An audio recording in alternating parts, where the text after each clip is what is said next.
And then the only other things are, we should probably wait for summer schedule for Jen to be here, but we have Village Hill discontinuance, which is a really minor thing that we can discuss. Is that an escrow thing? The Village Hill thing? No, it's, you know how you guys approved the subdivision to extend Village Hill and then make the Ford Crossing and then go over to Olander? Yeah.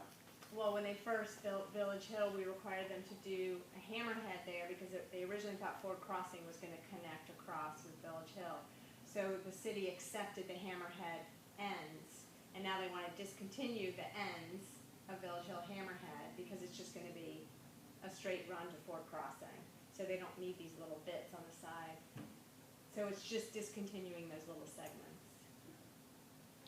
Well, how far through Zone C did we get, like percentage-wise? I thought we got pretty. I thought we were pretty close. Okay. We're close. I think. I'd say let's finish that. Okay.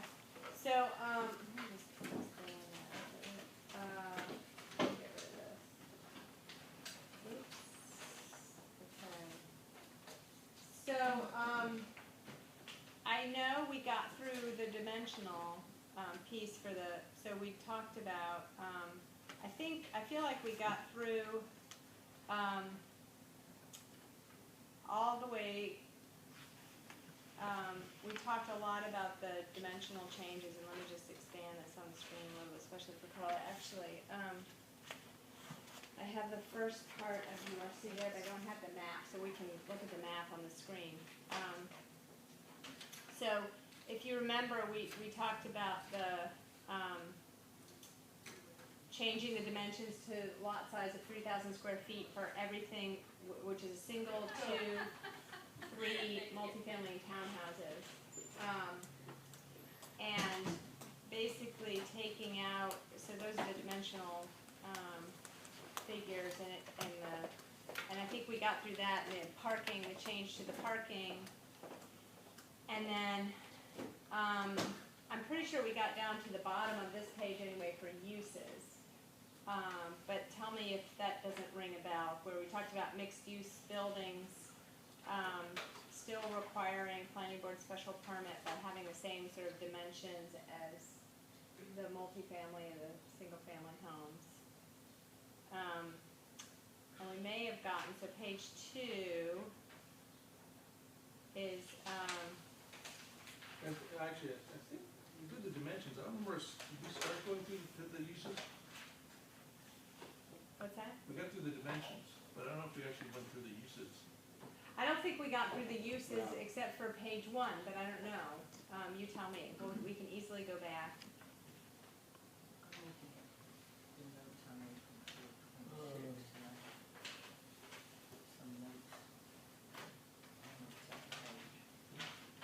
So you want me to run through and look at, I mean, for this first page, it's pretty straightforward. So currently in URC, so the thing that's different here is home businesses are put into the by right because the ordinance was just adopted. Zero lot line single family is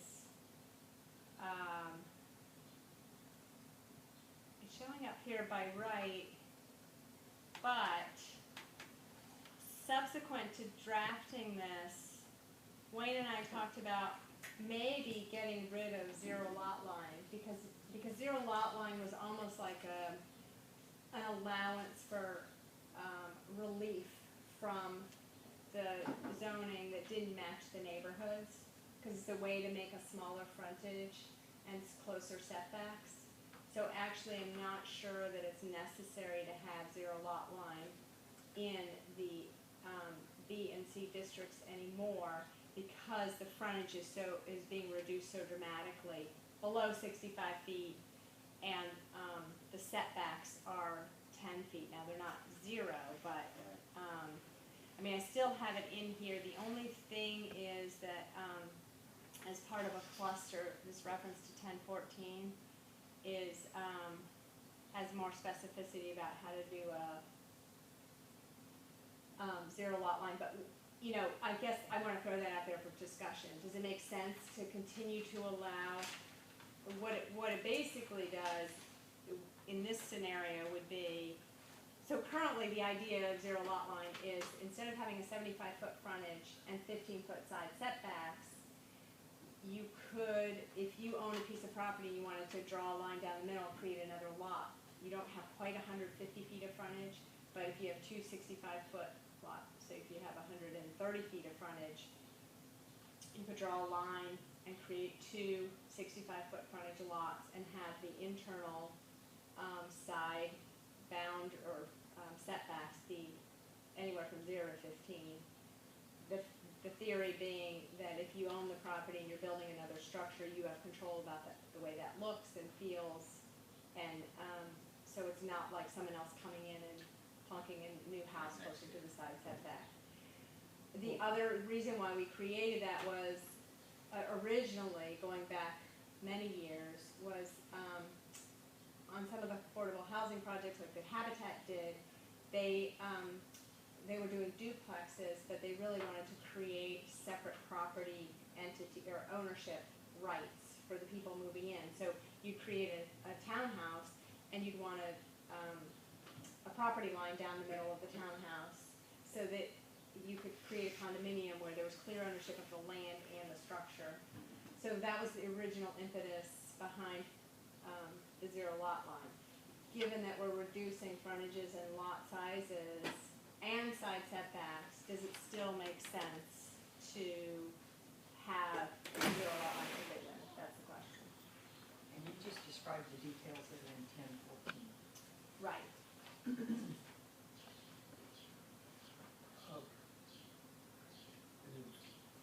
The intent, for instance, of the duplex straddling the line, is that possible if you eliminate the 0 lot line thing in here? It's not, is it? You still have. No, you're right. Then you'd be creating, you'd have to go back to the condominium structure where you have common ownership of the underlying land, and you just divide the structure, the property right of the structure and not the land. So maybe that's a reason to keep it in there. And what was the If it's reason? desirable, then. Right. I'm having second thoughts about the 0 lot line thing. Why did you and Wayne think it was not redundant, but not needed?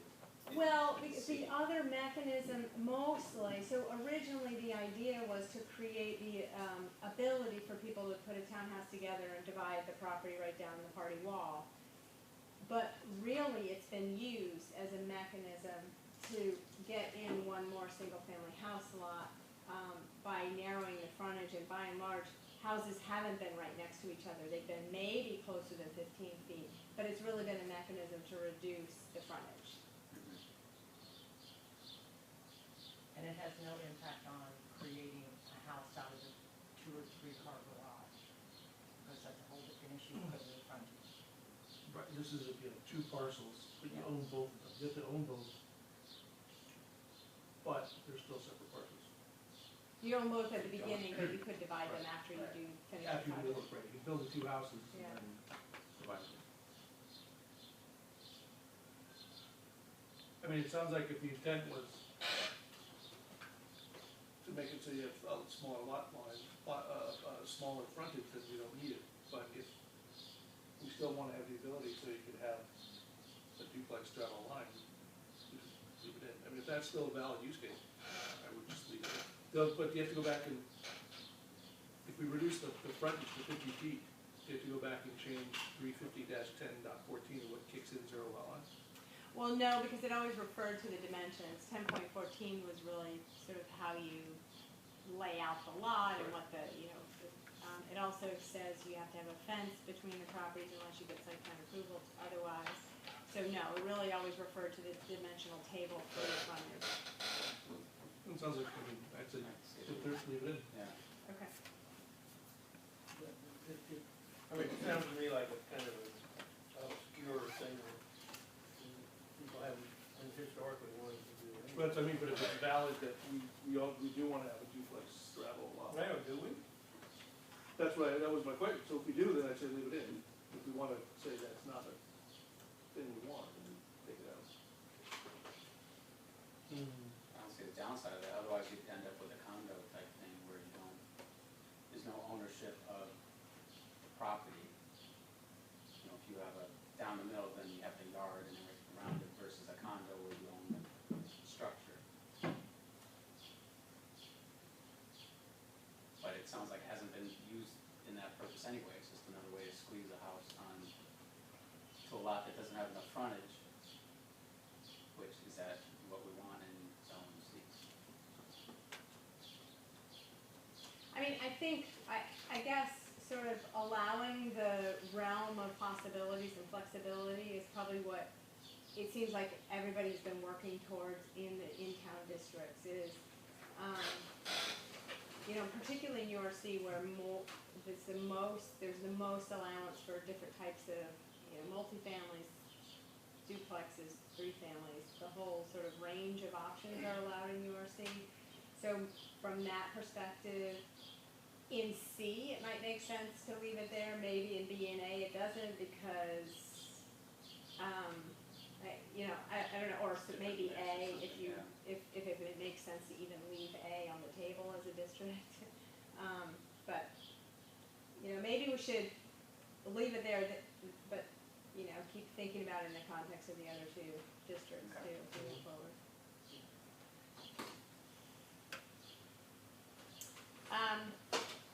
So the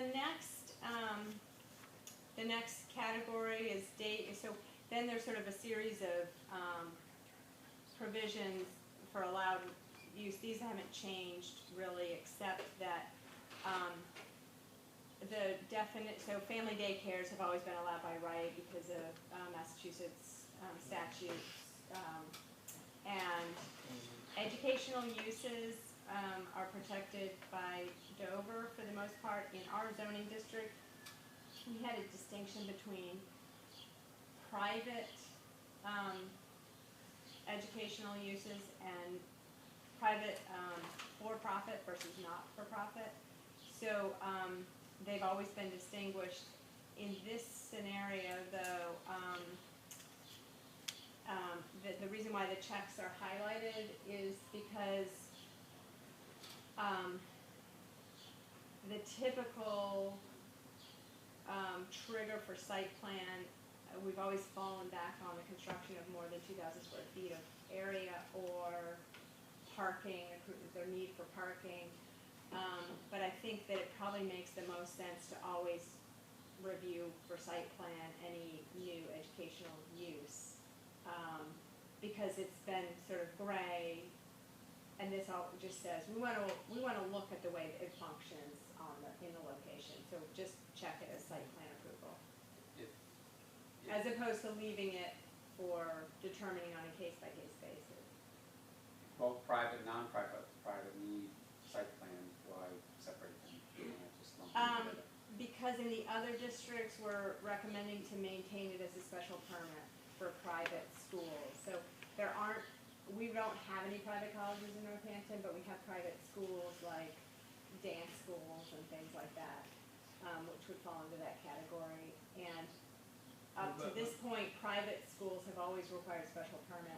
In URC, we're suggesting take away the special permit, but in the other districts, leave special permit. So that's why they're separated here. I think it might be, I think we should leave it in because Dover amendment might get repealed. We don't want to depend on some state thing and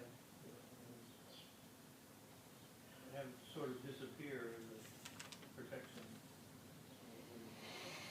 not protection.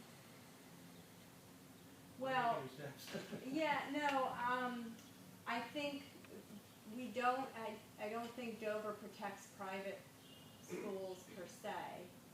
I think it protects not-for-profit educational institutions. So dance studios are not protected by Dover. What about But what I, a private business college? well, in our I zoning, mean, I don't know. you'd have to make the case. They would probably be protected by Dover, but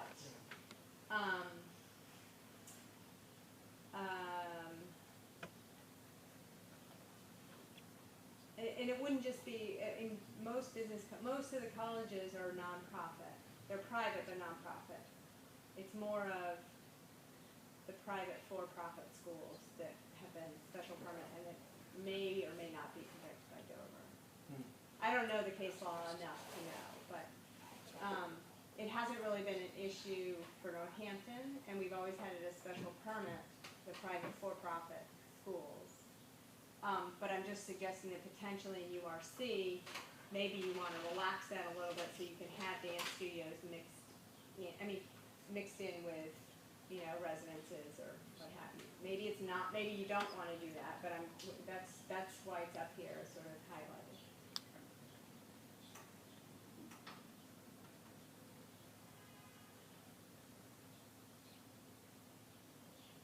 What do you think?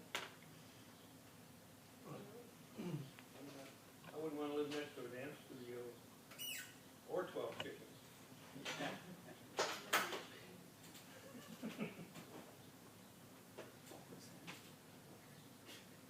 So what do you think of this? But I mean, we can't make education a special permit, because No, you can make, we already have private for-profit educational uses as requiring special permit. that's fine. So if you want to keep it that way, we can keep it that way. I think it happens so rarely, you know, it's not like you're gonna get them coming all the time, and I think it gives you an opportunity to see, you know, that it's an appropriate neighborhood activity as opposed to a welding school or, you know. Okay, So, special so permit? put it back So in. leave that scope of special. Okay. I mean, that's. No, I mean, it makes one of sense. the Makes sense, yeah. That, I just don't think it's that, if it were something that we saw all the time, we might, you know, want to treat it Well, differently. How about a for-profit chicken tutorial school? Yeah. Teach you. On your ballot back. That's right. You're saying it needs a special permit in A or B, but maybe not C. And you'd say, all right, if I'm in C, would I want a giant dance studio next to me without the opportunity to review it by special permit? So maybe not, so leave it in. Okay. Makes sense. Buy a copy of chicken raising for you. In this next category, excuse me, the thing that's changed is home business. There is a ZBA special permit for any uses more than 25 visits and all the other criteria that was just adopted by the city council, but in this is the added language for personal service businesses, and I throw that out there because it came up during the public hearing, and the example was the pet grooming Yeah. person who wanted to do pet grooming out of their home, and home businesses specifically exclude retail and personal services. So this is a chance to throw it out there and have the conversation. Does it make sense to allow things like personal services that are by appointment only as a home business, as opposed to just free for all, I'm open for business, come to my house? By special permit. I think a dog grooming business is essentially a retail operation, whether it's by appointment or not. And I don't think it should be allowed by right. Well, this is proposed special permit. You know, I mean, what's the definition of personal service business? I mean, is it, does dog grooming? Oh, yeah, that was a Okay. great example. She was kind of in no man's land because she didn't, you know, so you don't drop your dog off at 8 and pick it up at 4 and sometime in between I'll groom it. You drop it off at 8, pick it up at 8:30 because that's the point. Right. And where does that fit? How does that cover meat zoning? And there was no, she was, I mean, we do that, pet grooming, Say I tax guess, preparation. hair salons, you know, things that are sort of retail oriented are all sort of put into retail personal services. But there's some people who just want to do it by appointment, and your Main Street storefront is not by appointment. It's anybody can come at any time. So she was arguing that there are, in her case, and I assume there might be a handful of others, who don't want to do a whole lot of business, but they might want to do a little bit and by appointment only. So do you want to specify that that piece of retail is okay if it's by appointment only, and then the zoning board can determine how many appointments are appropriate for a neighborhood. Well, when we just did the home business, what was the cutoff? Where you went from by right to special permit, was it 25 visits?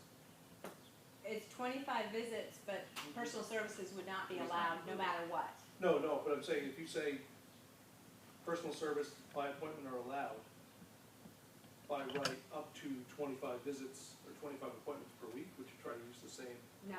cutoff? I'm suggesting that that would not be appropriate, but it might be appropriate on a case-by-case basis by special permit. So no matter what your personal service by appointment function is, it requires a special permit, no matter what. Right, so come, And also people who want more than 25 visits require special permit. Oh, I guess, okay. so if the dog groomer came for us and we determined that 10 visits is appropriate by special permit, that Right. could be a condition. Right. Allow it by, okay. Right. Is that us or ZBA? Sorry. ZBA.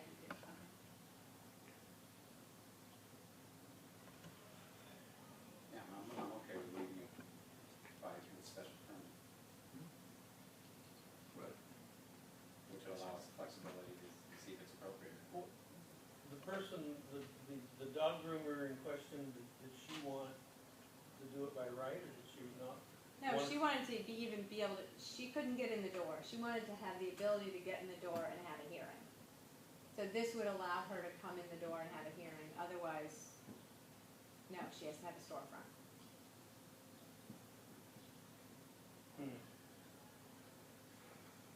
And then what kind of parameters would ZBA set parameters around that? Any parameters they thought were appropriate. So it could be time of day, could be number per day, number per week. Type of dog, no. I want to encourage the home businesses. Long I want to distribute the traffic around town that way. I mean, and I think we've got the, I don't want to say we've got a criteria for, the issue is traffic visiting the business. And we've got the criteria for that. So I'm not sure that I want to determine one by one which businesses are appropriate. The real issue is, are they creating traffic? I mean, the rest of all we discussed about home business, we went through that whole discussion in order to establish the statute that we just voted on.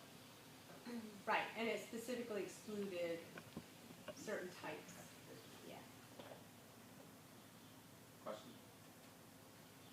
I don't know if you guys are taking public comment, but my name's Owen Freeman Daniels from Ward 3, and when the council voted on the home business ordinance, I don't think, I can tell you, I would hazard a guess that a majority of the councilors, probably a supermajority of the councilors, were not distinguishing between personal services, businesses, and other kinds of businesses. And it's kind of a shame in my mind that personal services wasn't part of that ordinance, because I think it would have passed by right. So, food for thought. Well, one of the problems I had with the thing was that one member of the city council was a cheerleader for the dog grooming business. And she said, well, we'll just change the definition of the city council. Essentially. I won't mention any names. But there wasn't a change. It passed as written. So They couldn't make a change on the floor because you have to re-advertise. Oh, right, It yeah. needs a substantiation. right, but the motivation when that original ordinance was written to exclude personal service, and I'm trying to remember what it was. Retail, no retail personal services, no clinical, medical businesses, Right, no there was- veterinary operations. There's sort of a list of things that are, you can't even open the door to ask for a permit. Right. But what I think I hear you saying is that if it's retail but by appointment only, it looks more like what passed Right, than right. a retail business. Right, then a storefront retail where anybody can come at any time. Right. Yeah. I mean, I'm never a fan of putting something in that doesn't give people parameters so they know what to expect when they go for the permit.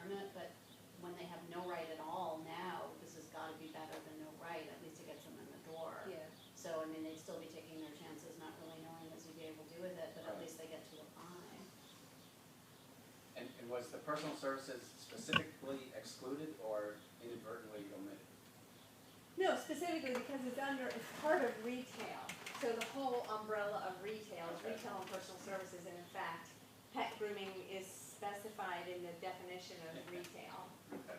You know, you can imagine when you, I know almost everybody here is, that you go to a place, you know, they have stuff that you can buy, no matter what kind of thing it is, you know, they'll have something on the wall for you to buy. So that's why it's sort of part of that whole definition.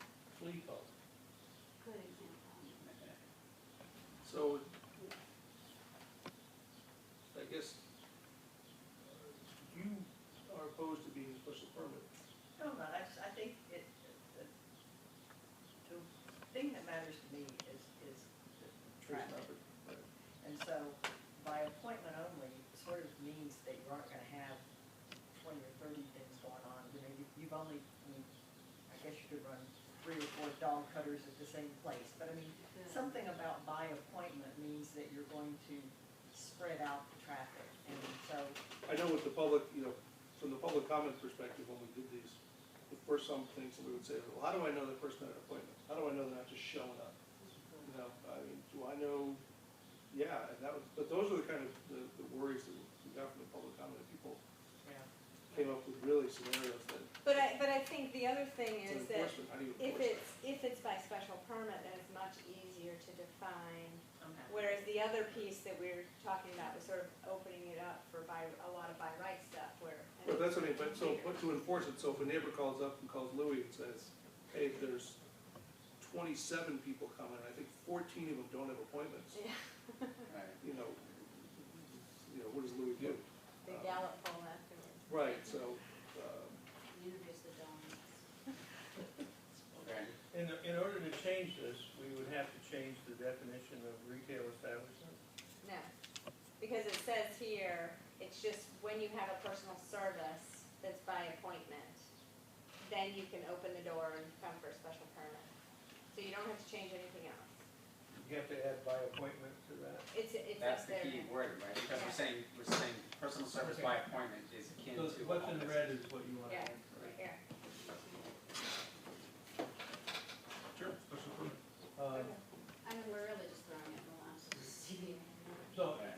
it would really put the personal services into the same bucket as the home Home business. business by appointment, if it's by appointment. If it's Except by that- appointment, except that no matter how many appointments you want, you need a special permit. Okay, so they could make more than 25 they could have more than 25. If ZBA thought that that was appropriate.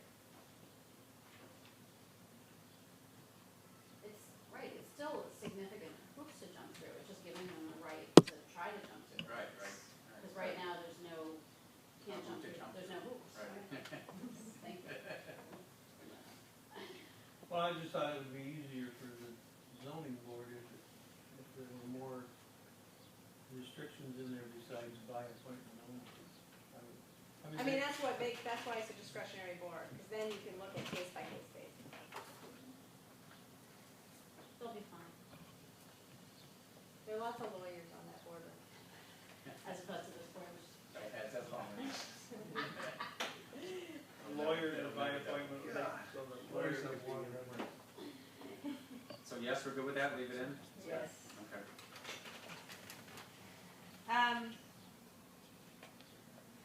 So, nothing's changed in the mixed use column in terms of special permit, that still requires special permit.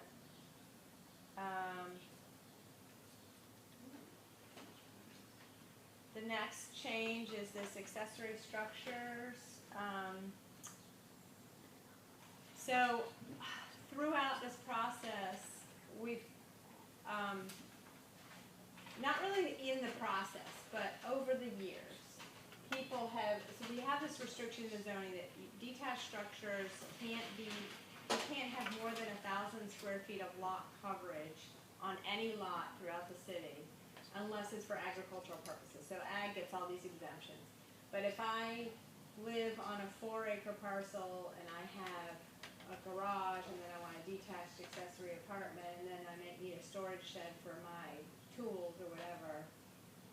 If I cap out at 1,000 square feet, even if I have a 4-acre lot, but the same 1,000 square feet applies to in-town lots too. So if I have 4,000 square foot lot, I still get 1,000 square feet, which obviously is a much greater percentage. So we've had over the years people who live on larger lots complain about the fact that it doesn't make sense that if they have a bigger lot, you can't even see it. What difference does it make? So this 1,000 square feet or 3% of lot area, whichever is greater, is proposed here. How do you come up with that 3%? Sounds like so little. It does, except, I mean, it's sort of pulled out of the hat, but it was really using the calculator. So basically, 3%, you have to have about 3/4 of an acre of a lot, 3/4 to an acre, before you get to more than 1,000 square feet. Okay, So, that makes sense. and 5% was too much, it seemed. So I just backed it down to 3% and came up with. Well, plus, I mean, it's gonna be hard to get 1,000 square feet with these setbacks on a small lot too. Right, I don't think for Yeah, in-town this is lots, mostly for big it's lots. mostly for I don't big think lots. there are that many lots we're talking about either, are there? It's not, and there happen to be some bigger lots even in the in-town districts, and they're still capped at, 1,000, so. Makes sense to me. Yeah, I'm good with that one. Okay. The other piece, just so you know, is sometimes, I think I did mention it briefly, but even, not just on bigger lots, but sometimes people have a garage, a detached garage, and then they think, well, as a separate structure, I want to build an accessory apartment which has a 900 square foot allowance. And if you have 600 of your garage and then you want a separate structure for an apartment, you can't do both. And you can't necessarily put the apartment above the garage, so. It also could potentially allow more flexibility for accessory apartments. Okay. So the next one is cemetery. By right with no special permit. It's allowed by right, cemeteries, you can put dead people anywhere. I'm gonna turn my yard into a Like cemetery. For profit cemetery. If I start burying stuff in my yard, it's okay. By appointment only. But the thing that's changed is crematories were allowed as part of cemeteries, like an accessory. So in this change, we're taking the crematory out and making it special permit. Because I think that's probably has potentially the greater impact. Is a cemetery allowed by right in any other zone than C? Yes, I think I'll have to look through the tables. I didn't bring my big ordinance. So we're leaving it same, just Now, taking out the it's crematory. allowed in B, Yeah. and it's allowed next. So you can put a cemetery just about anywhere. Wow. Cool. Okay. Food for thought. Just sell. Well, there's big maintenance, you just charge maintenance. I don't think Kentucky, we just dig them up and rebury them and dig them up and rebury them. That's the one, it's the only one place that has a vertical. 6-foot vertical. I think they have that in New Jersey too.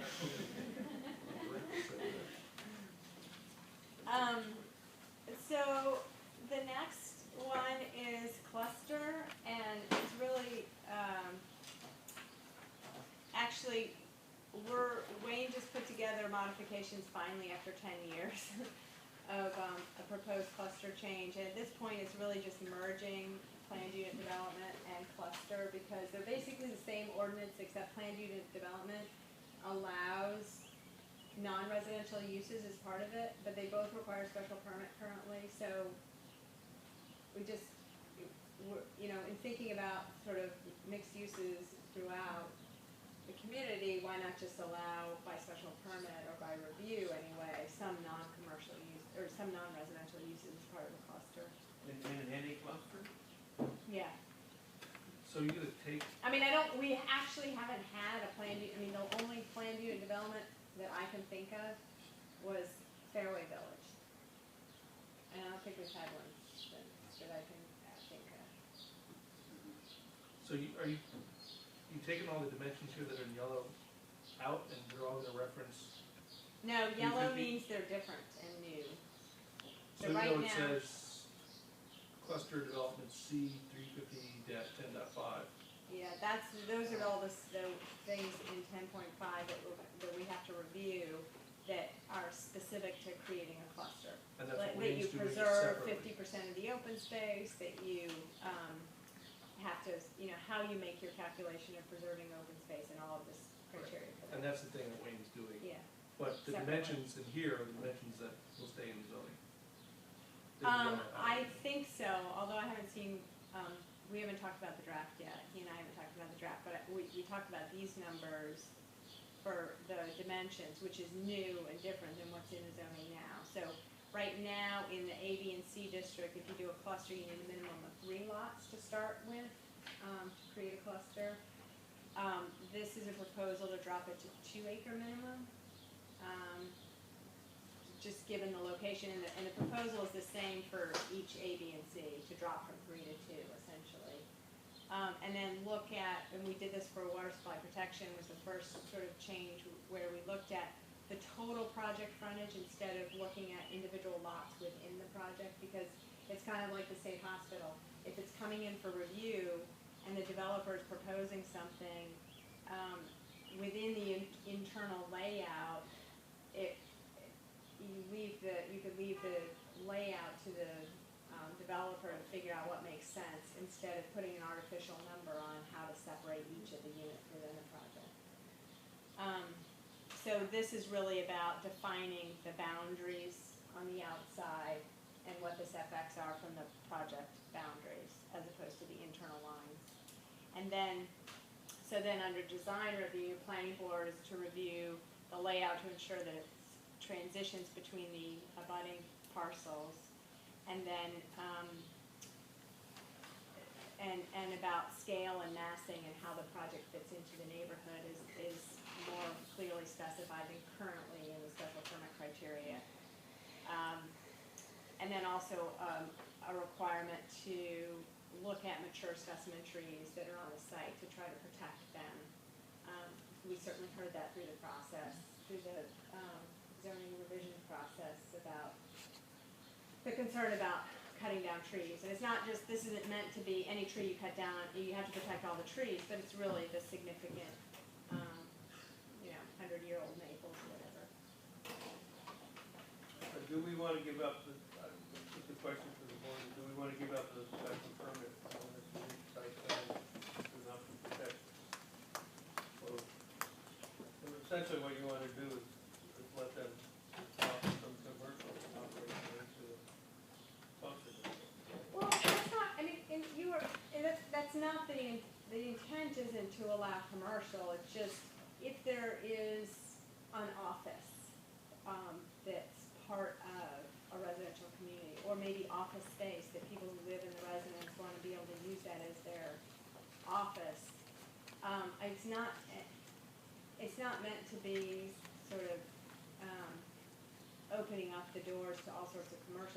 Like I said, we haven't had any even proposals to do mixing. But if URC is about sort of that mixed use component, then why not allow it as part of a cluster?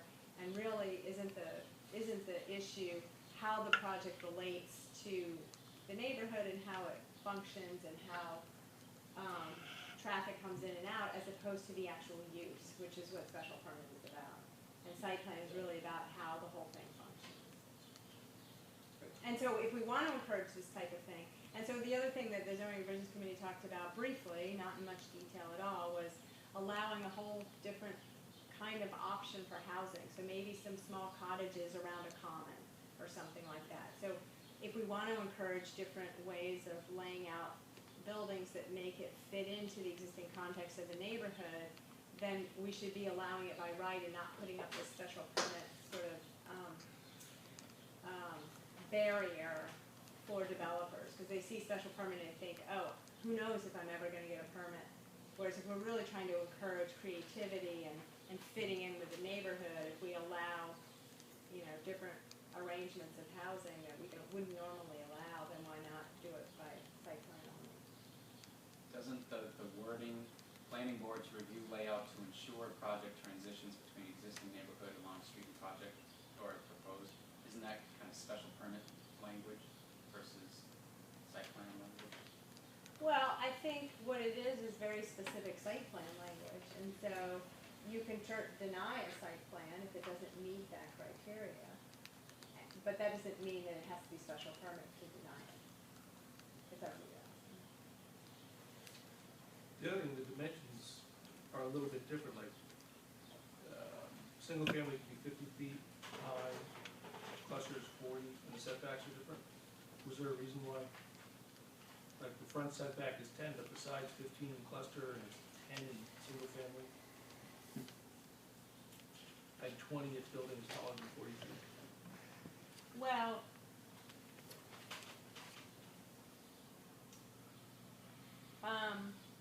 you know, we could do different heights, that's true. I think this is really project boundary setback, so if, and, you know, we could talk about 10 feet, but I was thinking more that if all of a sudden you have, you know, you might have a 2-acre parcel and 50% is supposed to be open space, that means there's a 1-acre parcel of open space essentially that gets created in a neighborhood. So it's, you know, permanently protected open space. It may not be open to the neighborhood as a public park, but at least is a park for that new neighborhood.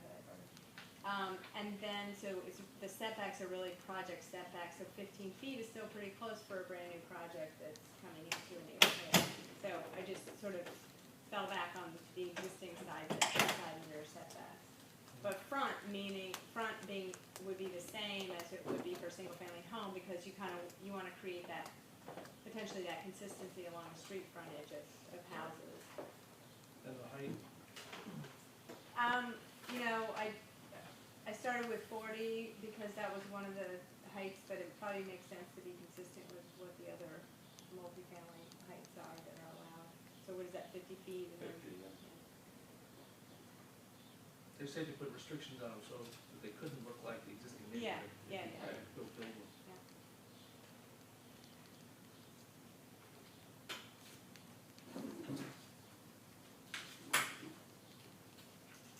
Do we have to, I'm sorry, will we see Wayne's, the new guys, change? Maybe at the next meeting. Oh, yeah, Yes. before this thing goes Oh, forward. yeah. So, but these setbacks, these are project setbacks versus building setbacks. So the, Well, project buildings from the project perimeter boundaries, Right. where sort of internal lines, buildings could be, we leave that up to the Yeah. developer. yeah.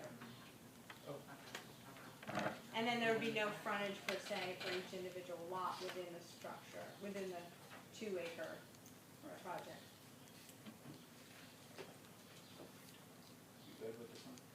Yes, yes.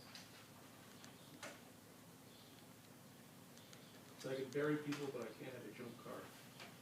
Well, you know, right You bury them now, in the junk. What if I buried them in the junk car? right now in these residential districts, you can have junk cars and scrap metal by special permit. And I don't really understand that, so I was throwing that out there as, you know, you guys wanna get rid of that? Well, we did that with King Street and we did it with some of the other ones, we did,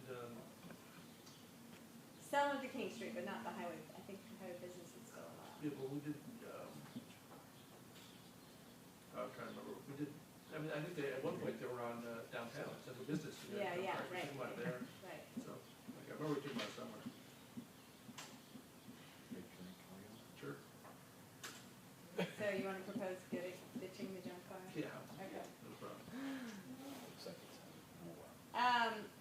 So, parking offsite and combined parking is by special permit currently, and just proposing to take that to site plan because, wanna encourage shared parking.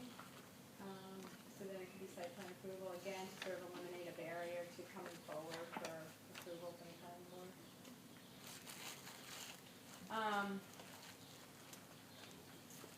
And then residential shared driveways,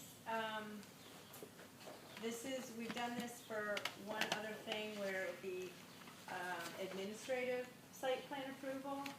So this is just sort of another test of the waters to see if we want to encourage, or if shared driveways, the criteria is very clear. You have to have 15-foot wide driveway, and then it has to widen out to 25 feet, or 20 feet for a length of 25 feet, and you have to have them every 200. So all of that is spelled out in the zoning. Does it really make sense to send them through the planning board if they already know what they have to meet? So the idea is, since it's already been established by city council what the standards are, is it more expedient and more efficient for everybody and less costly just to have staff review it? And would you guys be okay with that?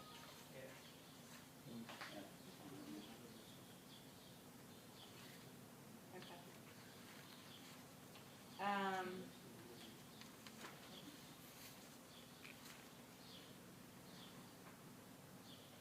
Okay, so here we go, crematory, which I need to delete this.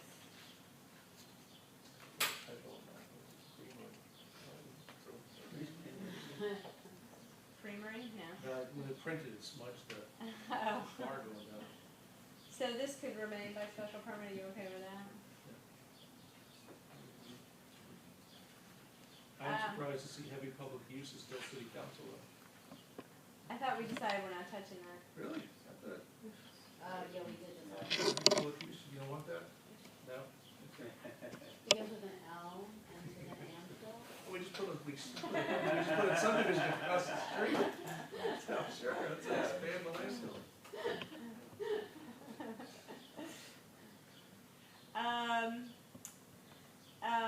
Private utility substation and or district utility by site plan approval, I think it's special permit now, but again, it's sort of potentially to allow a flexibility for alternative energy creation on a neighborhood basis, if that ever becomes feasible on a small scale.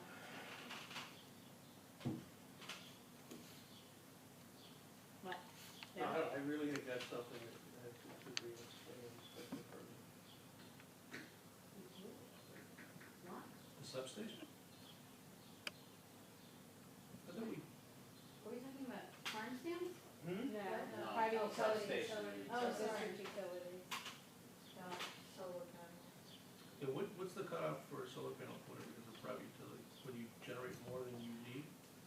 No, so we're gonna have to talk about that later, actually, just down the road, but, no, since we passed the ordinance about, solar retake, then we have specific, that's taken out of utility, the definition of utility, essentially, we treat solar differently.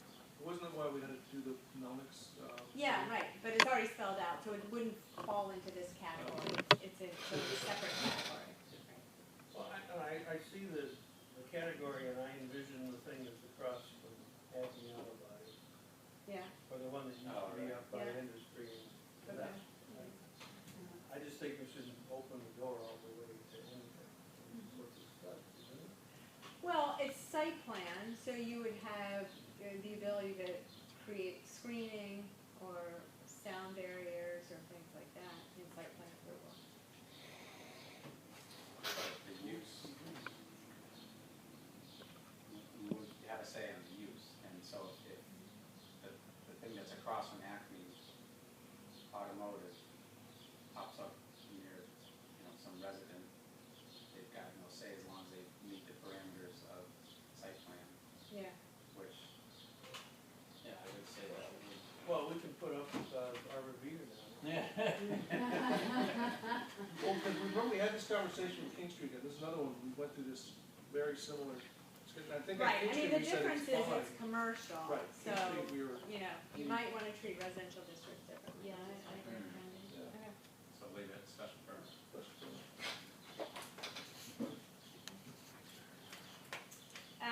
So year-round greenhouse is currently special permit, and URC just sort of throwing out the option of making it by site plan, again, sort of allowing more flexibility for, agricultural uses and sale of agricultural products.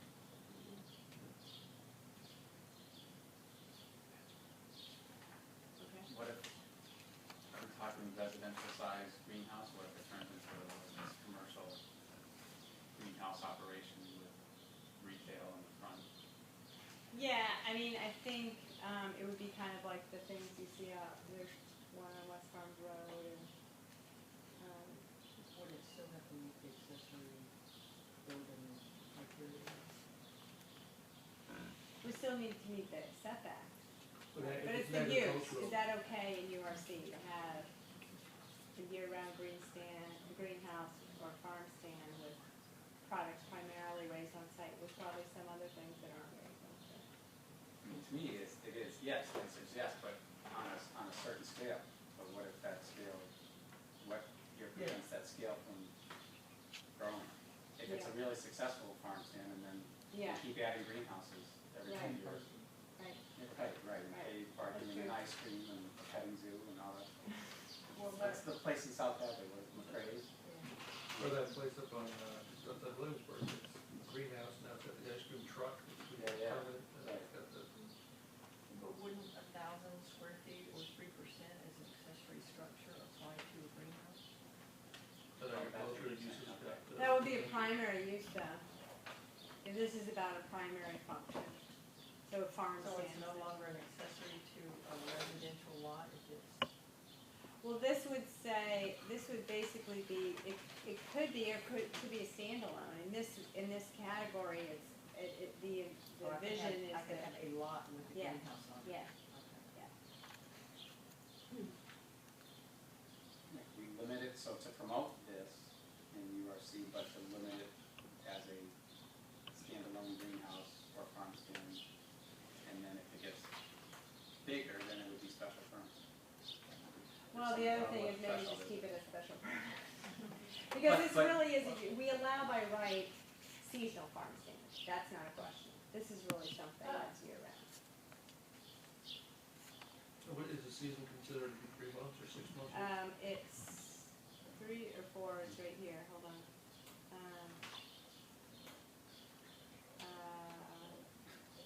The growing,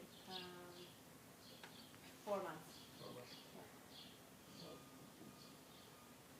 It's gonna be 6 months in a few years.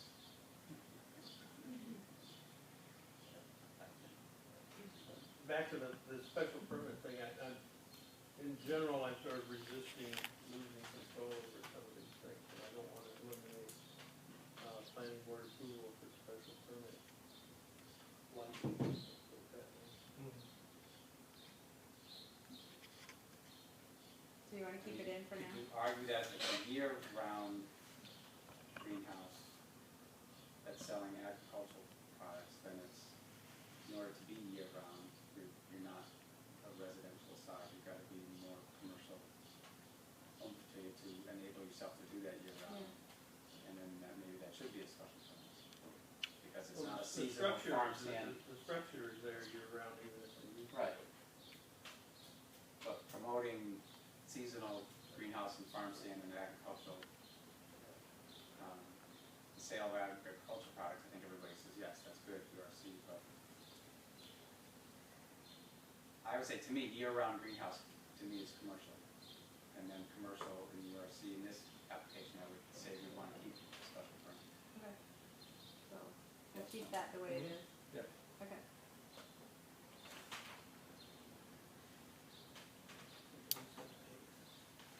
You know, if that chicken farm, so that, then you're in.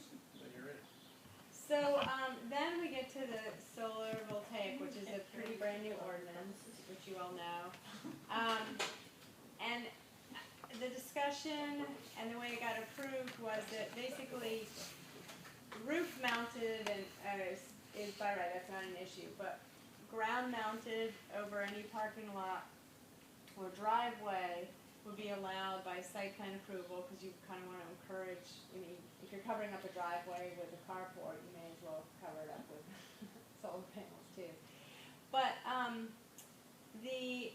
the other piece of it was accessory ground mounted that's not covering a driveway or parking area would be by special permit, and up to 200% of annual projected use, for that facility on site. since this has been adopted, we've actually gotten a few applications from people who wanna do less than 100% or maybe 100% of their annual productive use. And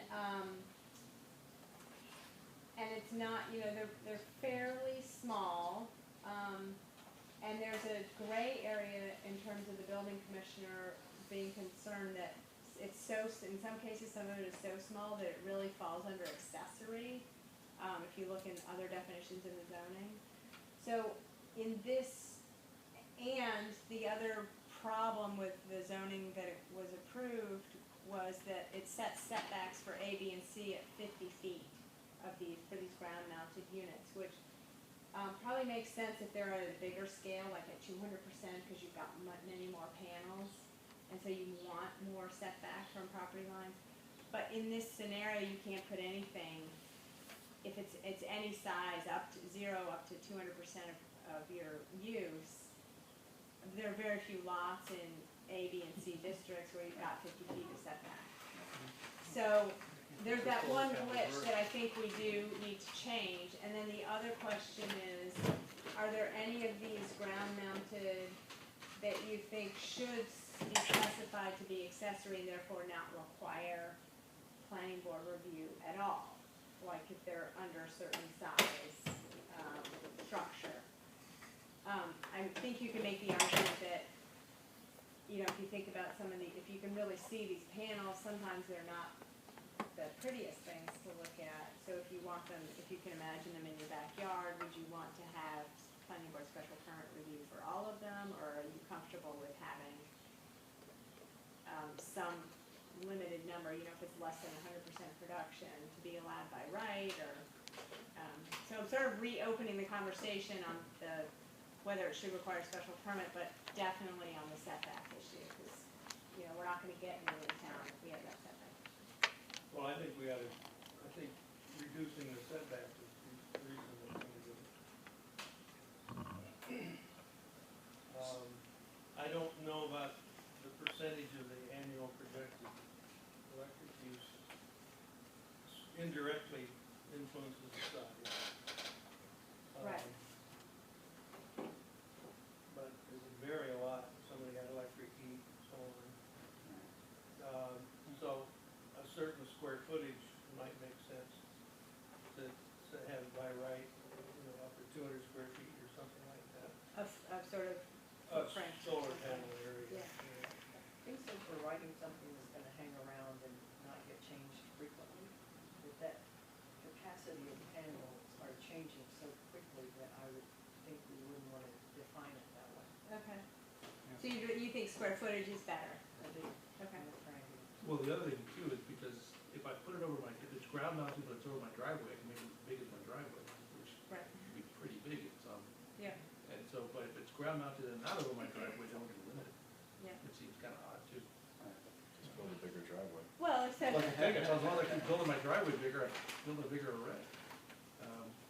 So it should just be by special permit, so we can, Well, I guess the idea about the driveway or parking area is pavement shouldn't have any benefit to anybody, Yeah.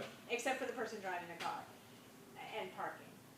But there are all these negative impacts of that. So the solar panels kind of mitigate the impact of the driveway. My feeling is that the roof mounted ones are the least visibly obnoxious. And typically, if you can roof mount them, that's adequate capacity for the house.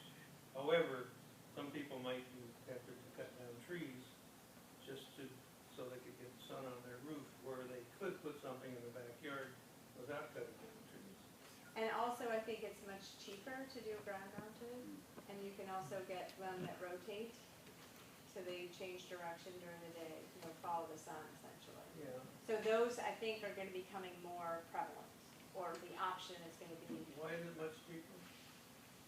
because you don't have to deal with the roof structure, I think is my understanding, and you're just connecting a wire to the Yeah. grid. I don't know how heavy it is. I wonder. Well, Carol, did you have a suggestion on the setback? Are you thinking? Oh, well, I said 20, 10, and 20, so front, Oh, sorry. side, and rear. So basically the same as the current principal structure, except for we allow 10 feet. I don't know if you want solar panels 10 feet from the street. What's it for an accessory structure? 10, 4, and 4. So we don't want, I don't know, I mean, I'm throwing it out there, maybe giving a little bit more room, because they maybe aren't as aesthetically pleasing as a Victorian garage, and Do you really wanna have people put solar panels in their front yard? Would be allowed if it was. well, that's what I'm suggesting, is 20-foot setback, but the house is a 10-foot setback. So you're kind of saying the house is more important to be on the street than a solar panel. But if you're a side neighbor and this resident, there's trees by their house, so they can't put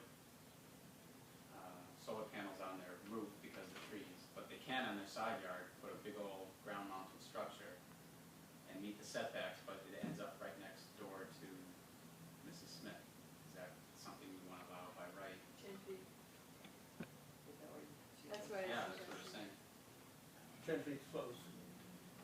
Maybe for Mrs. Smith, I mean, Well, I mean, I think solar panels in the front yard might be as objectionable as having a garage from the part of the Yeah. facade. But that's sort of aesthetics come in. But so you're saying 20 feet doesn't make sense? The Sort of. 20-foot front setback? Yeah. But if the house is a 10-foot front setback, Oh, no, but but I'm solar thinking, panels have a 20-foot, I'm then thinking you're, of a house with an 85-foot setback. but you're probably not gonna get that A in 50-foot setback. you're not gonna get that in URC. Probably not. Although, So we could do it district by district, we have the setbacks different. But I'm just, this is pitched for URC because most of the houses are closer to the street. well, setbacks aside, do you think ground mounted PVs are okay by right? Yeah, right. sub-question is, are they okay by right in the front yard, or should we make the setback the same as the house? Well, if you make the First- setback the same as the house, it's easier for me than what you're proposing. They've got to be twice as far So back. you're saying make it twice as Right. hard to put in the front yard as a house, by making a 20-foot setback. That was it, you know. House is only have to be 10 foot back, and what they're proposing is so the PV has to be at least 20 Oh, feet you back. can see it's Yeah. 10 foot, Right. but it's what the house is, not what's allowed, that I'm interested in. And I know there are places on Union Street where the house is in the back of the lot. I mean, it's a question, do you wanna put, I'm thinking of some unintended side effects here as much as Yeah, my personal but I think the belief. majority of the structures are within 20 feet of the front lot line in URC. Let me just say, a lot of URCs in Ward 3, there's so little sunlight there that anywhere to put it in the front, anywhere is probably, pretty good. So little sunlight? Yeah, because all the houses are just condensed in, it's, they all shade each other, it's. We got these 5-foot side setbacks. Yeah, there's no space. Sounds like 60-foot hell. buildings. Holy cow. It's like the It's Jets. a No paradise. space in Yeah. URC, I'm telling you. If you find a shred of light, you should be able to take advantage of it. It's just gonna create shadow for the next guy though. Well, to me, if we think ground panels should be allowed by right, then we figure out what the setbacks should be. But if we don't think they're allowed by right, then setbacks are irrelevant and we make a special permit. Yes, no? No, the question is if we do it by right, yeah, what can we get, what would those setbacks have to be? Or do we make it so you can't put them in the front, I mean, you can make it so you can't put them in the front yard, so, only allowed in the back on the side. But in my example, if you put it by the inside and you meet the setbacks, but it's, You can still annoy somebody. yeah. Yeah, same thing you put in the back. You put But it in you the back. can annoy someone even if it's more than a setback. Oh, I know. And you can know, you can annoy them, somebody even on your roof.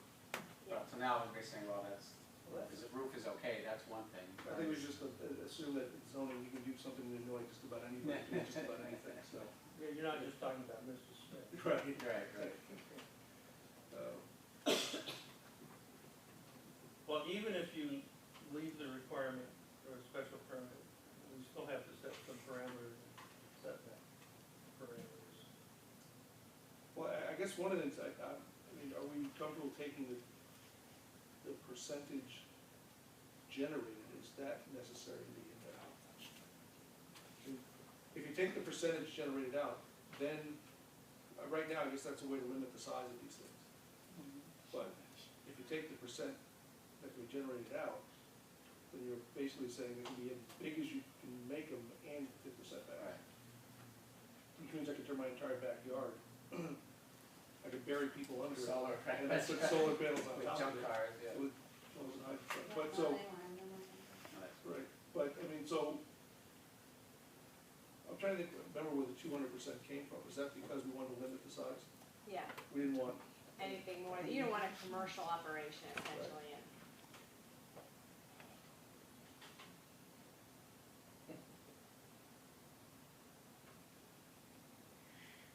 I mean, we could, maybe there's levels of it, if you wanna go over a certain threshold, you get a special permit. If you're under a certain size, it's by right. It's just, I mean, So yeah, what technically was it, somebody could turn 200 an entire square feet, is that yard what you're into thinking? a solar array. Yeah, but even square footage, I mean, everything's getting smaller and smaller. Well, maybe that is.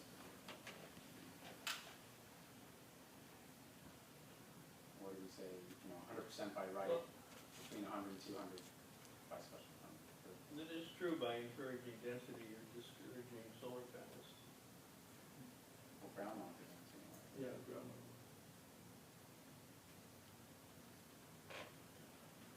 I don't know, I think like you were saying, Franny, think of the unintended consequences. What's the worst case that could happen? Somebody could put a ring around their entire house of solar panels.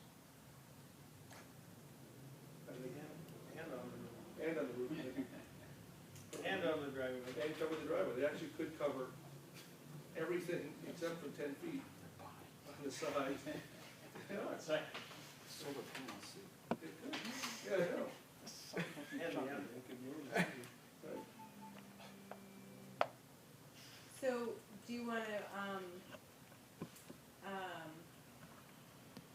set a size by right and then everything else is still special permit? I think Mark had a With good, the setback? yeah, yeah, I Okay, mean, we'll so- say up to 100% by I just right. made that, I said, 100, if you say 100%, which is, so you're meeting your residential needs by right, and then With the 100, setback. 200, if you meet the setbacks. And over that and under 200 by a special permit. But, I mean, is that arbitrary, or?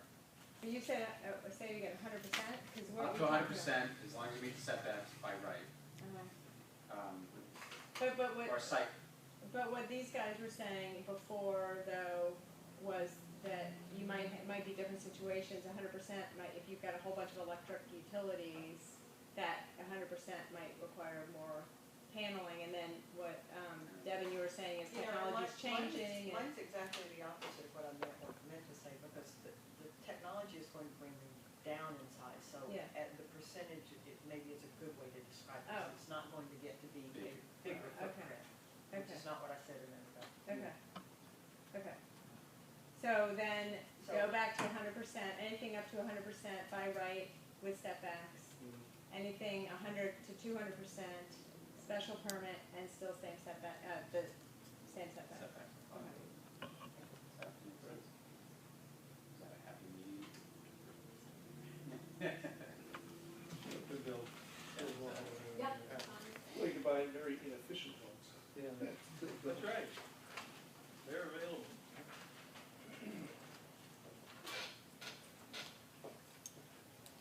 Moving right along. As people, they might only make sense for people if they are able to sell electricity back to the grid.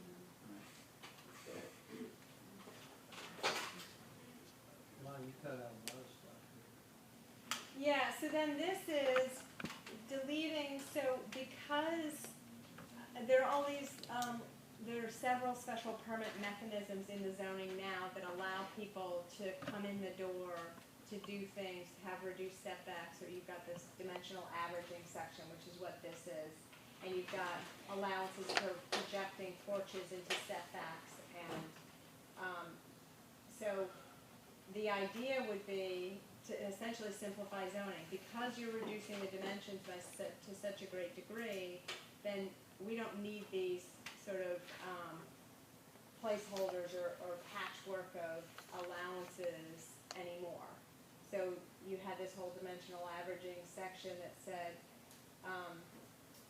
you know, if you're within 300 feet, you check the area within 300 feet, and if your frontage or your setbacks are at least the median of your neighbors, then you can get a special permit to do a new house or an addition or what have you.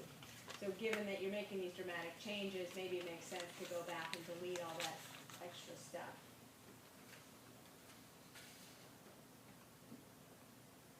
And then the other piece actually is, you're only allowed to have one principal structure if you have a single family, two family, or three family. So the other deletion proposed is to get rid of that language because that allows more flexibility for how you lay out lots. Especially in the case of a cluster, or if you've got a couple of lots that you want to do, it just gives, it opens the door for maybe new types of units that could potentially be approved.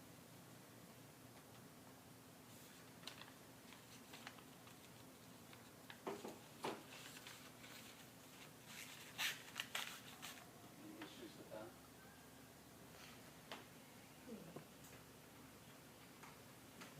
No.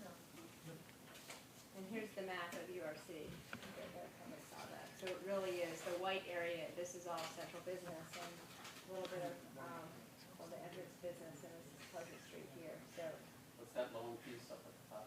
this right here is the on Barrett Street, the condominiums, and then this is River Run now that you guys just rezoned, Yeah. and then this is across from the Walmart Plaza, you know, Cook Avenue going out Hatfield Street, that condominium apartment complex. Yeah. I'm sorry, this is, So that's on Hatfield.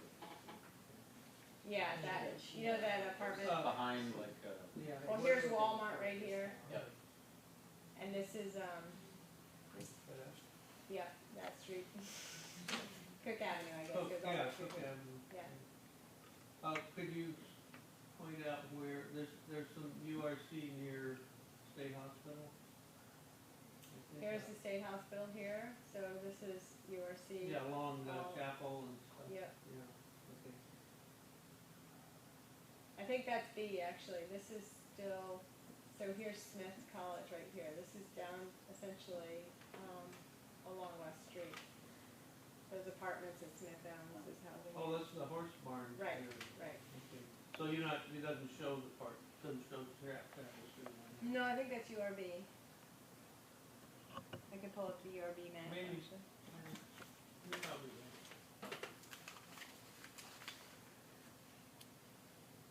Yeah, it's B. Okay.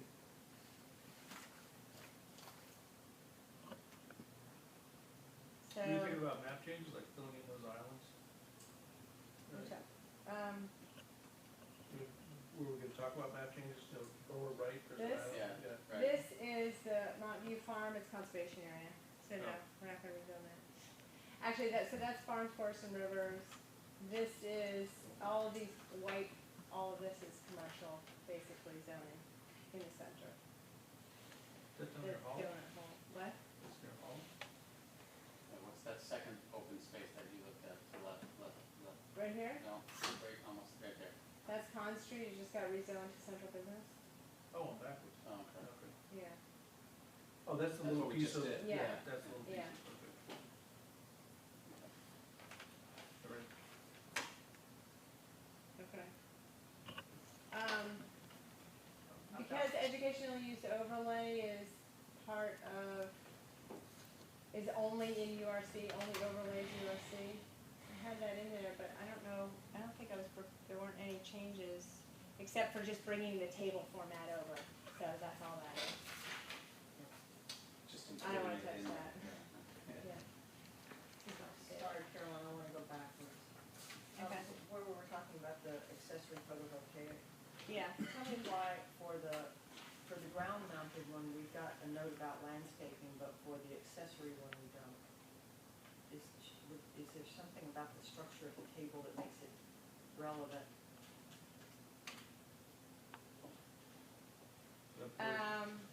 well, no, if you wanna have it both for, I'll look at that. I would take care of Mark's consideration and provide guidance About when the landscaping. neighbor wants to put it, so if that's Okay. sufficient landscaping, we're copied into the box below it. Yeah. Okay, yeah.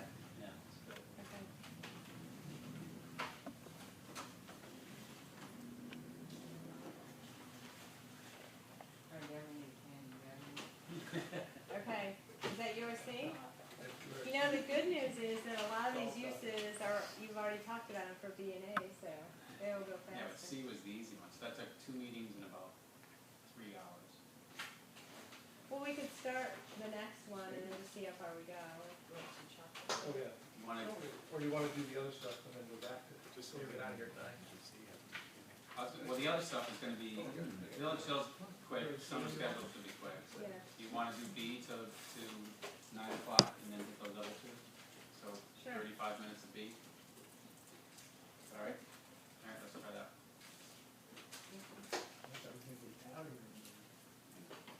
We've already broken the promise. That's assuming those Like other day things one. go quickly.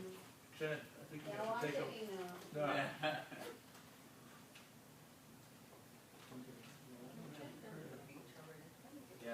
We don't have printouts of B. Okay. I have I have one You send out- copy of these. I sent all of them. Oh, yeah, that's sorry, yeah. No, we gotta do. Except for. They're all the same, you know. I think I ran out of tone or something. Oh, I think I just printed out C. Either I got mad at having to take stuff out of my, Oh. This is like I was earlier, I think, or I'll make Randy share. Okay. So B is, so currently, we don't, we allow single families, 2 families, under one scenario, you can do a 2-family by right if you share at least 75% of the party wall, or if you don't, you can come in for a special permit for a 2-family. So it's kind of confusing because we have 2 different categories of 2 families in URB. And then 3 families by special permit. So what's in front of you, first of all, for use is saying single 2s and 3s would be by right, except that anything over 2,000 square feet of construction would require, except for a single-family home, would require site plan approval. So it's not, you're probably not gonna get a 2 or 3 family that is less than 2,000 square feet. So you're probably gonna see it for site plan anyway. But it's basically saying, we wanna encourage at least these kinds of uses in URB by taking 3-family out of special permit. is that 2,000 square feet footprint or for Gross floor area. that's not very much. No. But that's the standard trigger for intermediate site plan, or the lowest No. level site plan. Can you put the map up, and so I can be Yeah. reminded of the? Yes. Is the, lot size 5,000 square feet, Carolyn, is that per unit, so 2-family would be No, 10,000? just the lot, and you could do any of those within 5,000 square feet. So this is URB, this is, Leeds, so by Water Street and Main Street. And then, here's Bridge Road, so that whole, essentially neighborhood south of Bridge Road into Florence Center, this is Florence Center right here. Okay. So all these neighborhoods surrounding Florence Center, and then, getting into Bay State here. The Smith Boat Fields, which maybe we should think about rezoning, I don't know if we wanna encourage development there, or what, we haven't had that conversation, but, then this is Hatfield Street here, so there's URB in these neighborhoods. Now, there are, just trying to think, oh, this is cemetery, so this is the point. But some of this stuff, I think this is, that's why too, I'm getting a little lost here, but, this is, where are we? The Hatfield Street, Bridge Road. The hospital, right?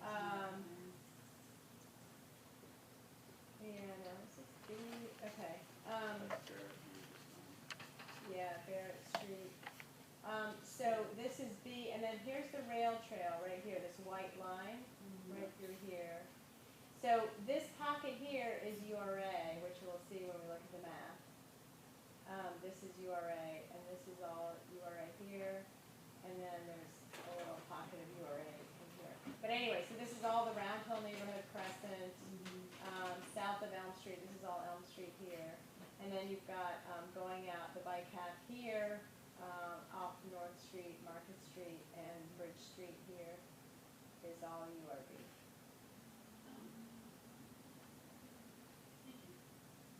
Is that where you live, Dan? I thought it was yours. You are, because you're right down here, right? Oh, So it changes. I am on the wrong side of the tracks. It changes right here at this curve where apparently it becomes more rural, and it goes from URC to URB. That's hilarious. Because you're right next to the cemetery. Right. Yes, I am. and there's some construction business down in that area. Right outside, right? So that is, so the idea too is, so we didn't talk about this for C, we talked about it the other day, is, you know, URC doesn't have anything other than C, so in the draft, you know, we just threw out center because it's clearly Okay. around the core of Northampton. B, I don't know, you know, what makes sense for B, but, you know, it's between Northampton Center and Florence Center essentially, or around it, so, but you guys can be creative and think about a word for B, better than A, I don't know. Does it have to be A, B, C? No, but the idea really to keep with that is sort of, because for so long we've had A, B, and C, and it's hard to make a huge change, and then people say, well, what did that used to be, and Right. what, you know, so it's just a starting place. If you guys wanna come up with totally different names, that's fine too, but it's just really sort of to create at least some ease of translation and consistency. What is your proposal for B? You spell elite, A-E-L-I-T-E. Yeah. I remember A with A. Oh, so we I need like that one. Beyond, Between? All right, we're getting off on a, beyond center. now, is that the proposed map or existing? No, that's existing B. Okay. So then just sort of going back up here. So, 5,000 square feet for lot size, sort of not really, you know, regardless of what the unit configuration is on that parcel. Again, sort of going back to the concept of you still need a minimum of 40% open space for the lot, and you still need the 1 per 900 square feet for parking. So you may be restricted to the total number of units by the open space and the parking requirement. So you might not be able to get a 3-family on your lot if you have a 5,000 square foot lot, because you don't have enough area to provide parking and maintain the open space. So that's the concept of sort of allowing those other things to create the cap. 5,000 square feet was, you know, in sort of the zoning revisions committee looked at how many, you know, buildings didn't conform. 80 or 30% of the single-family homes don't comply with the current standard of 8,000 square feet. 82% of the 3 families don't comply with the 21,000 square foot minimum. And then 5,000 square feet and 50 feet of frontage goes back to sort of the statutory allowance for an exemption from zoning. That if you want to build a single-family home under state statute, and you have at least 5,000 square feet and 50 feet of frontage, no matter where you are in the city, you get a pass and you get to apply for a single-family home. You know, there are other conditions you have to meet, but basically that's where I came up with the 5,000. And then also looking at the data, seeing how many homes are non-conforming. So front setbacks changed, but side setbacks not. You guys did hear some concern through the public hearing process, and whoever participated in those within the zoning revisions committee certainly heard concerns about narrowing the setbacks as you get out of C and B, where in B there are a number of non-conforming side setbacks, but not as many as in C. So 15 would keep it the same. 20 feet is the existing rear setback, and 35-foot height is the existing height. So the open space is right here, currently is 50%, so I'm proposing that it go down to 40. So not a huge change. Same thing, going over sort of on the parking, same issues we talked about before, making it simpler, 1 per 900 square feet, and then get rid of the whole, calculations of half a space. With half a space, you go up 1 and go down, what have you. And then the same sort of building design criteria that we talked about in C, which is, garages being, set back, and front doors facing the street, front porches, and new buildings needing to meet the scale and massing unless planning board approves something different. For the most part, you'd be reviewing that because anything over 2,000 square feet would be site plan, but if it were by right single-family home, that standard would still be there for a new single-family house lot. And just sort of incidentally, we have had a number of people who wanted to come and create new, not a lot, but sort of scattered throughout the city. They want another single-family house. They have a big lot and they can't quite divide it. They're almost there. Maybe they don't quite even meet the dimensional average. Actually, you can't do a dimensional averaging for lot area. You can do it for setbacks and frontage, but not area. And many times people say, well, they'd rather build a single-family house because it fits in with the neighborhood instead of being forced to build a 2-family on a bigger lot. So reducing the lot size allows you to potentially fit into the neighborhood better by being able to carve off that separate lot and just do a single-family home. So this block is essentially the same, although I forgot to add tag sales to the last one. For some reason I left that off because it wasn't a principal use, but since we went through this whole thing about 6 years ago, there was a big hoopla about tag sales. I realized I have to add this back in. We're gonna Where just was make a that? note. Tag sales are allowed by right under certain circumstances, so I just need to make a note if you wanna bear with me for a second. Do you have to add the URC as well? Yeah, because it was in the table of use and I just bypassed it for some reason and I just lost track of it. That was the Can do problem. it. And there's some, They used to do a problem. yeah, Market Street. now some people that Yeah, I think every Saturday. every Saturday. So the other thing that is here that's different, so going down to the next line, townhouses currently require a special permit. So the question on the table is, do you want to take it away from special permit and just do site plan review, or keep it as special permit? And so the idea is if 2 families are allowed by right, and by definition a townhouse could be as small as 2 units or as many as 8 in a block. If I wanted to do a 2-unit townhouse project, what's the difference between that and a 2-family? Why do I need special permit in one scenario and not in another scenario? Do you know why it was needed in the first place, what that trigger was, what the thought was? Well, I think typically, I don't know for sure, but my guess is that the concept of townhouses came later after we already had 2-family on the books. And probably when people are thinking of townhouses, they're not necessarily thinking about 2 units, they might do 3 or 4 in a block. So probably the easiest thing to do is sort of put a placeholder in and just say, let's do it by special permit and then the planning board, because they're gonna case by case. So, I'm just, you know, Or townhouses over 2, I mean, if you're trying to make it equal footing with the duplex. townhouses by definition in the Northampton zoning are a minimum of 2 units side by side, up to a maximum of 8 in a row. So it seems like to me it's trying to track the 4, 5, 6, 7, 8 to see if it's the right place for them. But townhouses don't look like individual houses, that might be part of it.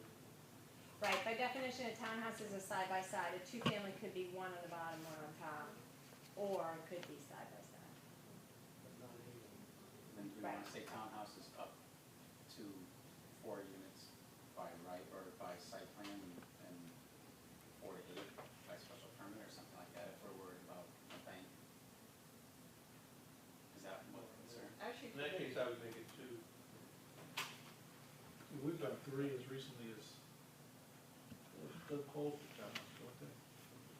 Of, Right, those are the three Yeah. or four so that came in as special permit for townhouse. for townhouses. Yeah. So we get townhouses. Those are yeah. I'm probably leaning the other way. For the area of town we're talking about, I want the density to happen. That's the only place it can happen. I want to encourage it in that area. So, I mean, I know we time and again will hear every neighbor to a proposed parcel come in and talk about it, but that's what we ought to be doing with those zoned areas. So the way it's proposed, site plan only, no special permit. Wasn't there, townhouses were never grouped with cluster. I mean, is there such thing, is there a townhouse cluster? You can do townhouses as part of your cluster. The difference is that in this scenario, a townhouse, if you're just doing a townhouse project, you don't have to automatically permanently protect 50% of your land as sort of off development, and you don't have a minimum acreage to start with. You could do it on any size lot to start with, as long as you met the setbacks and all of that.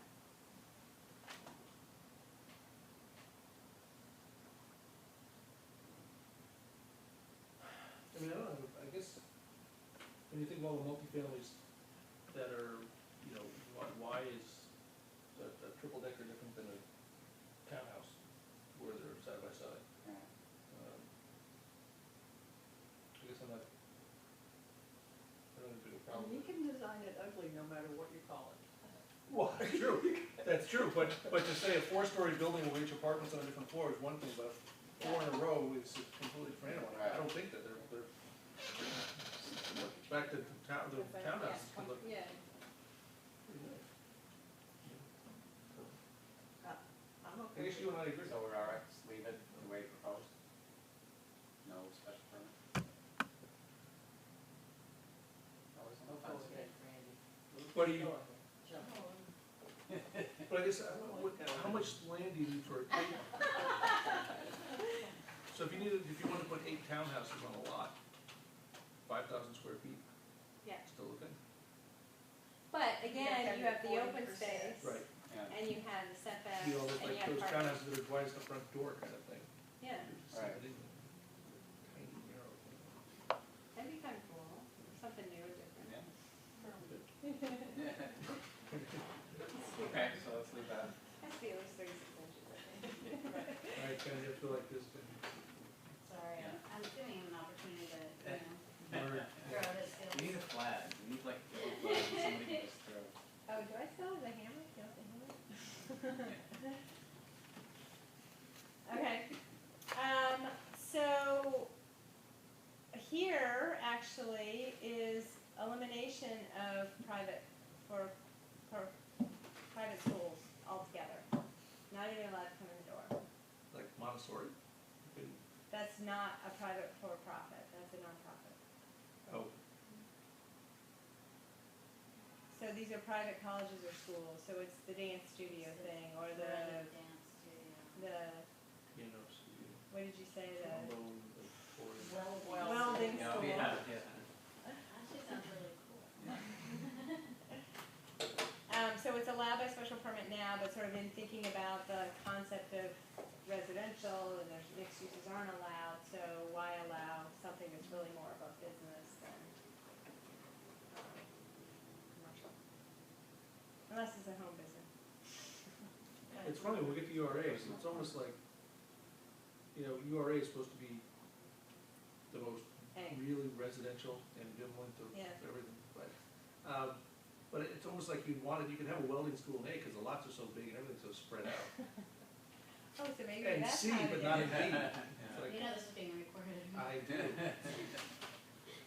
Like chicken farm, welding school, and cemetery, it's Cemetery. all going in URA. It's a great idea for Clark School. That's right, for Clint. Yeah, yeah, yeah. Welding school. I think we leave it under special permit. You think keep it special permit as opposed to getting rid of it?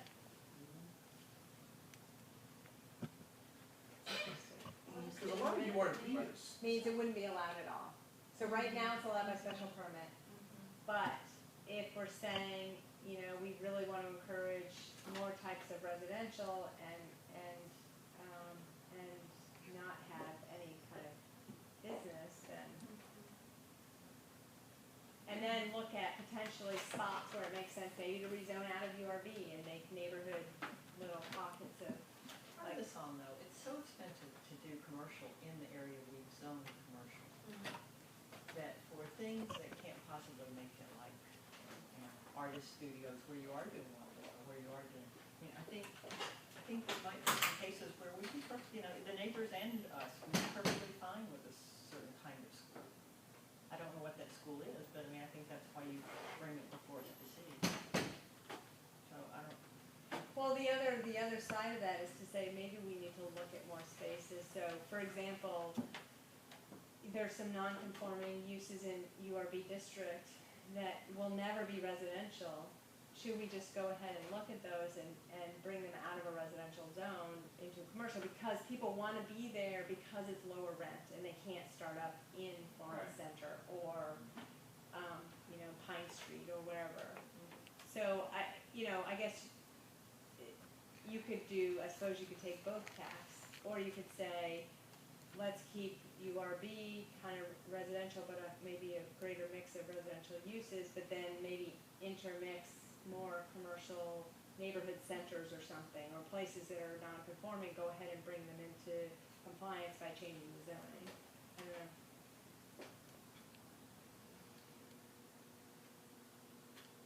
Mark? I guess I'd be a proponent of keeping it as special permit and not for the reasons, Devin was saying, that there might be some areas. I was trying to think of like on Riverside Drive, what's that, the building at the end? Cutlery? Cutlery. Yeah. That's not zone residential. Oh, is it? Well, but it's like where we started earlier in the night where they didn't even have a chance to get through the door, that comment. Yeah. And that's what we're doing here. Too much. Shutting the I'm door. sorry. There's a black VW with its lights on. Does somebody have a black VW parked right out here? Oh, okay. All right, go on. How about yours? I was worried it was somebody who was sitting in here and their battery was going dead. Yeah, that's nice. Yeah, I mean, it's hard to say, let's just lop this one out, because, Okay. so, special permit, at least, yeah, you can't do it by right, you have to come before us. Right. But imagine like English as a second language or a sign language school or something, things that aren't metalworking or chicken farm. Okay. Okay.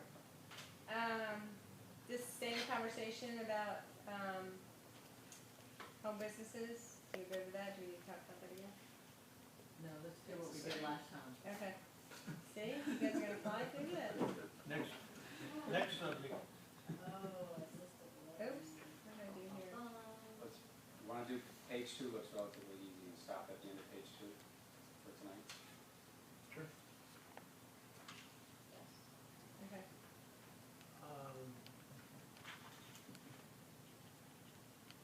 I don't see any reason to rename. It says there, it's renamed. Oh, yeah. Yeah, Beyond what's center. promoting renaming it? Just because Beyond we're making center. these changes? No, well, because I guess because we want to be more descriptive about what these zoning labels mean. So A, B, and C mean nothing.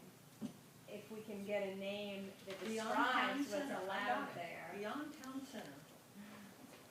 Okay. I mean, does it have to start with the letter that, can it be zone B, parentheses, some descriptive one-word thing, or Yeah. zone C, rural, zone A, close Yeah. to town, something like that, Yeah. so we don't, But I think so I guess I would recommend that when we go through and we're changing these, that they really are more descriptive about what they are. So yes, you could say zone A, blah, blah, blah, whatever, that's fine. But I think it's important to do that so that it's easier to understand what the vision is for what was that. the vision of C, what did we come up with? Center, Oh, I mean, originally, we were brainstorming about changing the names entirely. And, like downtown residential or, and then Wayne then got concerned about sort of the history of, and how people would be able to follow what happened from, what happened to that zone back in He early can't retrain himself 1995. is the problem. What's that? He just can't retrain himself is the problem. I think that he's inventing a problem when there isn't one. I mean, urban residential is descriptive, and if you're gonna divide it into three, I mean, we should just combine them all, but, it should be urban residential, period. I just think he's trying to find a solution to a problem that doesn't really exist. But the urban residential downtown doesn't look like the urban residential between Florence. Well, downtown's another letter, we only got 3 letters, we don't need a 4th. All right, should we go on with the use thing and then we'll pick Yes. up the name later? Well, you put it on the thing, so I did, because I wanted to get you cogitated. I'm contemplating. That's how I describe Randy all the time. You know Randy, the cogitated guy? Agitated or cogitated. Maybe that's A. So It cogitated. just comes so close to being constipated. There's stuff you can take for that. Okay, so look, we're also already at the bottom of 2. Are you sure you want to add that? Yes. No, actually, let me go back up, because we didn't talk about nursing home and assisted living in B. Do we take that out of special permit to site plan? I mean, right now, it's special permit in every residential district going after rural residential. Is it really the play? Would we rather encourage assisted living to be closer into services, which is the theory behind taking it out of special permit and just doing site plan and looking at how it functions on the site? Wait, by that logic, wouldn't we get it C too? My most recent. Yeah, I think it was Yeah. that way, but I think it This is already the- did. the- Oh, yeah, I think I did do it. Maybe we didn't talk about it, sorry. So I don't know that, I think it's kind of, you're going to make them, they're such sized structures generally, there's not anywhere in town to put them. Well, but B is more possible than C. Yeah. Where's Yeah, one now? fine. Is that's A? I don't even know if we're ever gonna get another one after that in Overlook, because Overlook's coming back too. You see it, Leeds, the Stephen? Leeds I don't think extended it's not in C. care. It's not? I don't see nursing homes. Okay, well, let me check that. I think we have to decide, are there zoning zones in Northampton that we don't want nursing homes for assisted living? We start from that. Oh, no, sorry, they're lumped into mixed-use building, live, work, community center, nursing home, assisted living, lodging house. Yeah. So in URC, they're lumped into a much bigger category, which is special permit. Yeah. I mean, there may be some leftover big parcel lot. I don't know if anyone would wanna do one, but let's say, the old, Wireworks building in Bay State is all URB.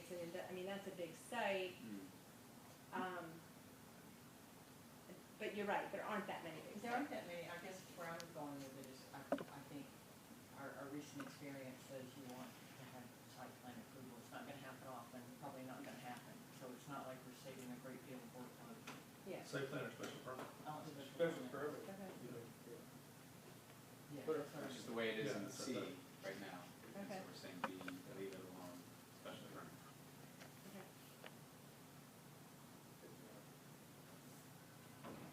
So there's not That's really a it. change. What? That's it for that page, because you already talked about the accessory structures. Already happened. So accessory structures is just what we did last time, right? Yep, Right. And cemetery. yeah, okay, so you wanna go on to the other stuff now, or? Yes. Okay. Village Hill discontinuous. I moved to discontinue there. I have my V back. Your B back? Yeah, Oh, you were yes, working yes, my yes. I copy. drew on it a little bit. Okay. I was lazy about getting it out there. You drilled on? I did. That was when you were cogitating, I was drooling. Okay. So Franny moved to discontinue? Your second? What exactly does it say? Well, the order from city council is, a request to discontinue, and then it goes into very specific, The bullet. survey points and, yeah.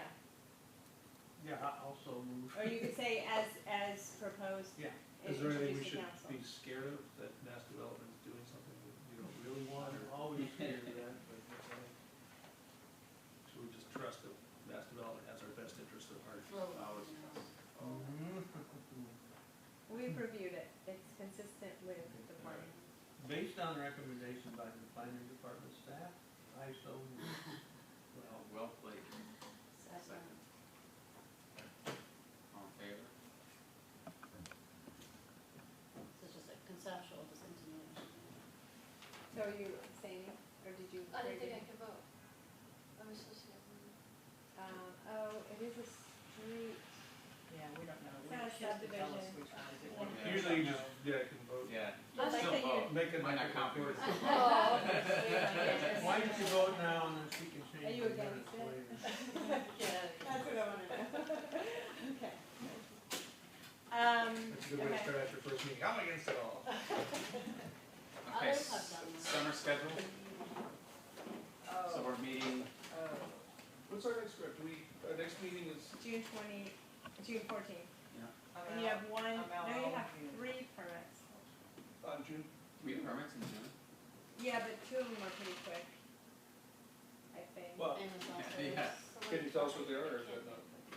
You can't, okay. She can't, then she can. Okay. Okay. We usually have both meetings in June, and we have one meeting in July, one meeting in August. Right. Right.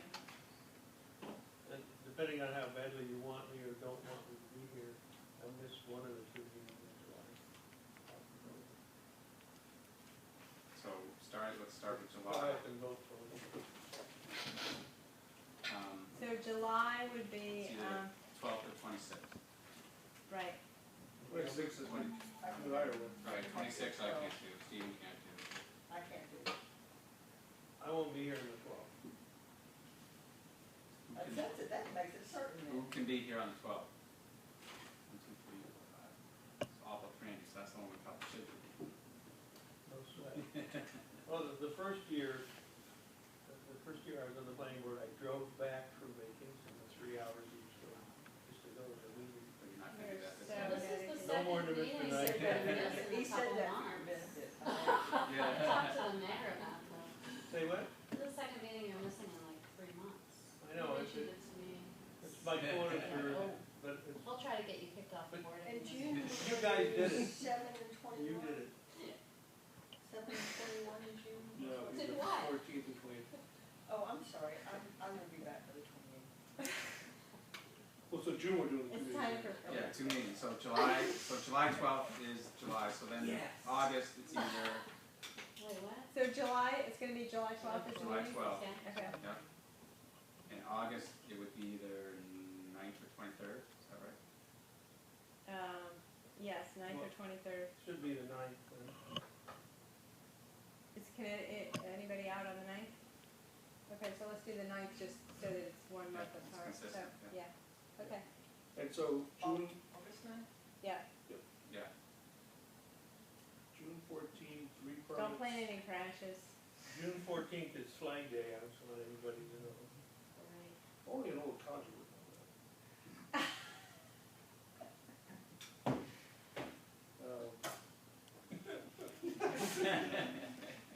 That is your round too. Isn't there a longest bullying?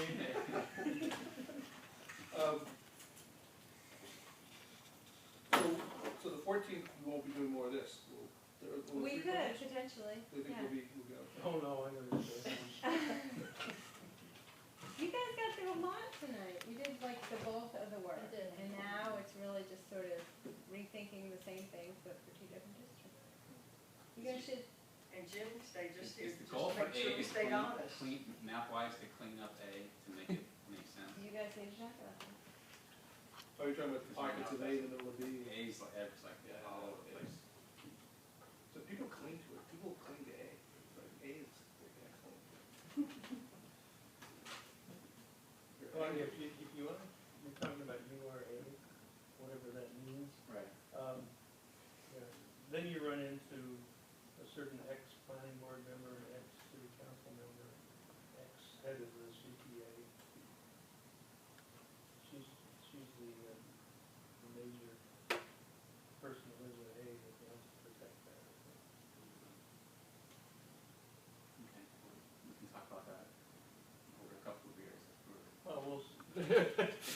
It's a motion. See what happens. I make a motion to adjourn. Second, in favor? Yeah. You can vote for that.